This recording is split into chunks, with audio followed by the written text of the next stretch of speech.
नमस्कार साथियों, आप ये वीडियो देख पा रहे होंगे। ये कितनी उत्तराखंड विकट के स्थिति चमोली हो गई थराली है। से है, जहाँ पे कैसे रात रहेंगे को लोग रातों को इन घरों 2 में। बजे बादल फटा और अभी तो बादल भादों फटने का के महीना कारण ये पूरा सारी है, तबाही, कितनी गाड़ियाँ दबी है। ऊपर अभी से लोगों का आपदा पता है। नहीं यहाँ पे। प्रभु अब और तुम ही आप रक्षा करो लोग हमारी। बरसात में तो विशेषकर साथियों, ये ध्यान वीडियो रखें है कि कभी भी कुछ हो उत्तराखंड सकता चमोली है, के थराली ज़्यादातर का, उत्तराखंड में। जहाँ पे रात को धन्यवाद। 2 बजे बादल फटा।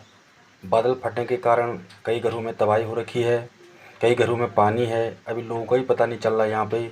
तो मैं अपने उत्तराखंडी भाई बहनों से निवेदन करता हूँ, जब रात को बारिश आती है तो आप लोग गहरी नींद में ना सोएं, सतर्क रखें और अपने परिवार को सुरक्षित रखें और बिल्कुल सतर्क रहें। धन्यवाद। वीडियो पूरा देखना जरूर।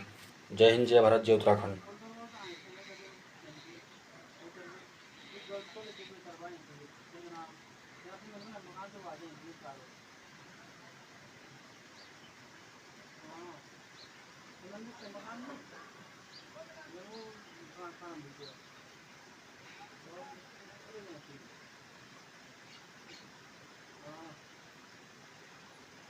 हॉस्पिटल आप पता नहीं कि मनोज डॉक्टर कह रहे हो वो आप